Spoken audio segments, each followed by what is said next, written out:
Welcome to China in Focus. I'm Tiffany Meyer. Our top story, a Chinese student pleads guilty to spying. Prosecutors said he used a drone to snap photos of sensitive naval vessels in a U.S. military base still under construction. The world's biggest military alliance kicks off its summit. NATO and its Asian partners appear more united than ever when it comes to countering China. As the U.S. and its defense allies meet in Washington, India's top leader speaks with Russia's president. How the U.S. and Kyiv are reacting. And the first public glimpse of a pair of iconic panda bears in San Diego. But how do the animals play into Beijing's diplomatic strategies? If a country sanctions China or meets with the Dalai Lama, when Obama met with the Dalai Lama, they took the pandas away from the United States in a way as a punishment.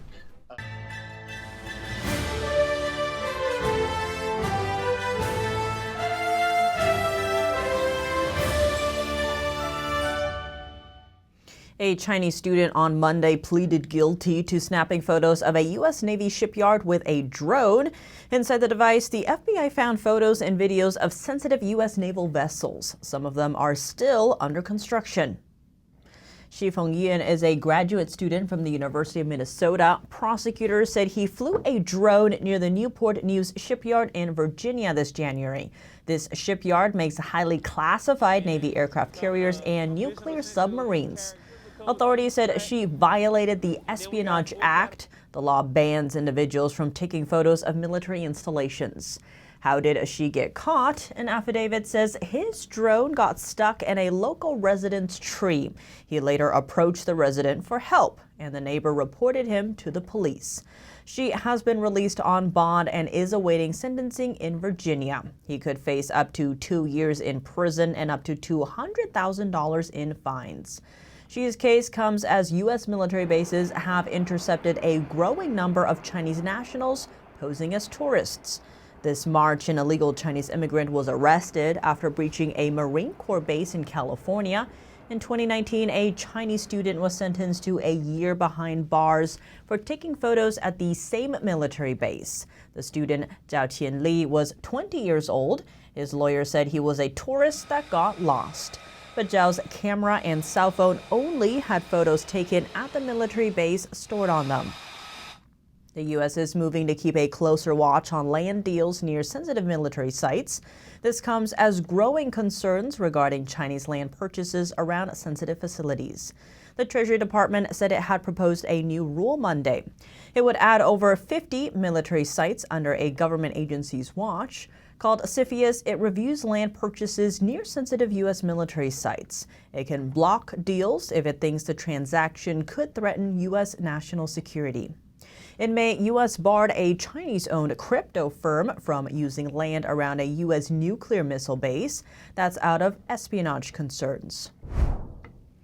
The world's biggest military alliance kicking off its summit in Washington on Tuesday, and leaders from Europe and North America are coming together to counter the Chinese Communist Party. NATO and its partners in Asia are joining hands.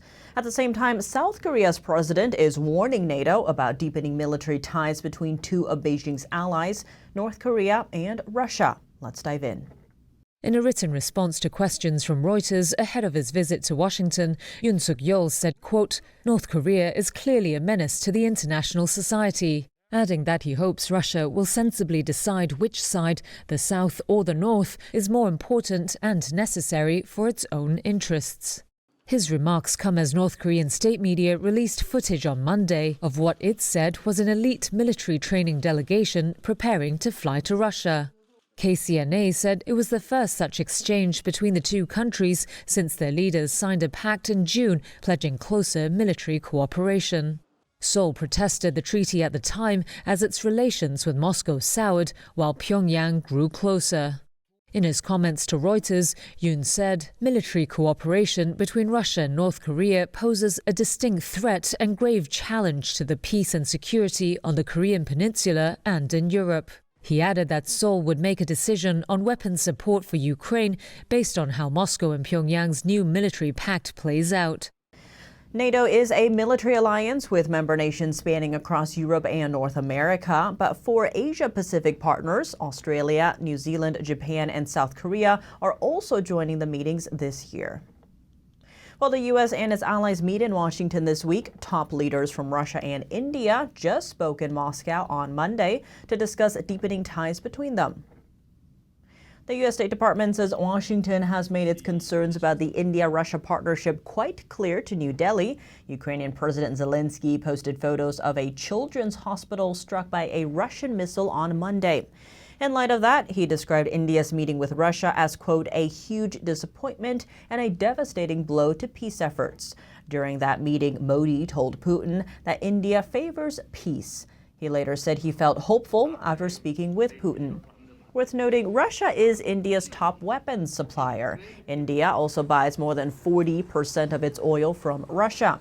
India has never condemned Russia's war with Ukraine since the conflict broke out. Under Modi's administration, India has tried to find balance between working with both the U.S. and China, as well as its key trade partner, Russia. At the same time, a power move is happening on the border of a NATO member in Europe. Belarus and China launched joint military exercises Monday. The operation is just miles away from Poland. The exercises will last for 11 days. On the eve of the NATO summit on Monday, House Speaker Mike Johnson laid out his security agenda. He's looking to boost deterrence and get tough on the China-led Axis alliance. Our Washington correspondent Luis Martinez has more. During an event at the Hudson Institute on Global Threats to the World Order, Speaker of the House Mike Johnson compared the tripartite axis of World War II to what he called the China-led axis of present day. I refer to it as a China-led axis composed of partner regimes in Russia, Iran, North Korea, Venezuela, and even Cuba. Now, they each have their own cultures and their own specific sinister aims, but they all wake up every morning thinking how they can take down America. Speaker of the House Mike Johnson highlighted how the axis operates in the Western Hemisphere through countries like Cuba and Venezuela. China, our single greatest threat, is engaging in malign influence operations around the world and is even working with cartels now, backed by Cuba and Venezuela, to poison Americans with fentanyl. China, Russia, and Iran all work with Cuban intelligence outposts to target Americans and provide safe harbor for terrorists in transit.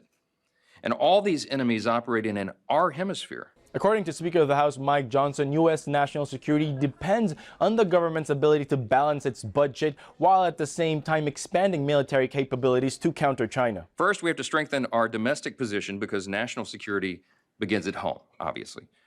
It's an uncomfortable truth, but our biggest national security challenge is our national debt. Congress has to prioritize the truly essential needs of our nation, and our national security has to be at the top of that list. At the same time, we must address the hollowing out of our defense infrastructure. As part of this week's NATO summit, Speaker of the House Mike Johnson will meet with Greek Prime Minister, the President of the Czech Republic, the newly elected Prime Minister of the United Kingdom, and the President of Ukraine, Volodymyr Zelensky. Reporting from Washington, D.C., Luis Eduardo Martinez, NTD News.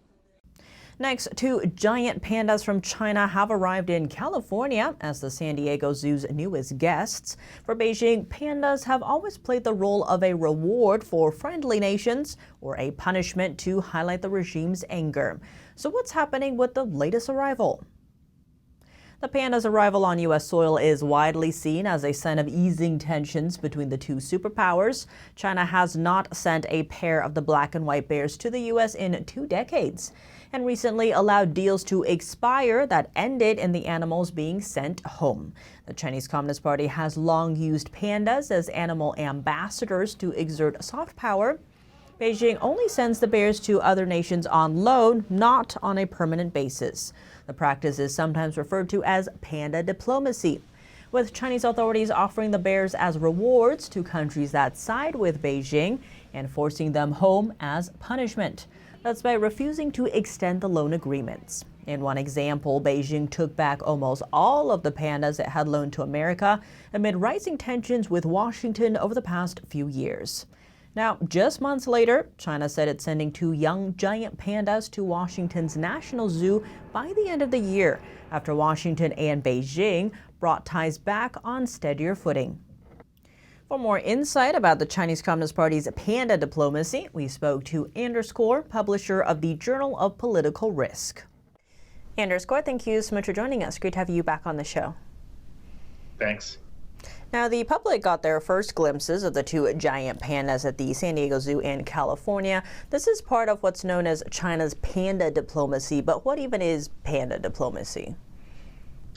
That's a really good question, because China has been giving pandas to countries that agree with the principles of the Chinese Communist Party. As you said, the Soviet Union, North Korea were some of the earliest big recipients of pandas. But they're also giving and taking away pandas depending on the current diplomatic situation. So if a country sanctions China or meets with the Dalai Lama, when Obama met with the Dalai Lama, they took the pandas away from the United States in a way as a punishment for the United States. Of course, nobody's going to not meet with the Dalai Lama or not support Taiwan for a couple of bears in a zoo, right? We're just not going to do that. We have our priorities. So I think it's possible that China is realizing that, especially with the United States, such a big economy, Europe too, such a big economy that they're dependent on as far as their exports, they're not really going to be able to use pandas as such a bargaining chip as they might with other countries. I mean, I think it's questionable.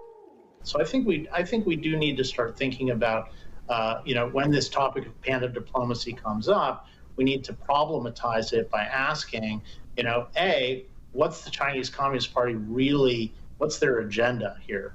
And is it covering up, papering over their abuses back home in terms of human rights?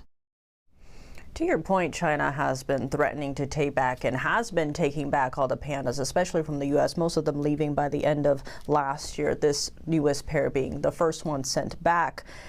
Given that, what message is this sending? Does China actually need the U.S. more than the U.S. needs China, or how should we read this? I think that, that is true. I think that China is more dependent on the U.S.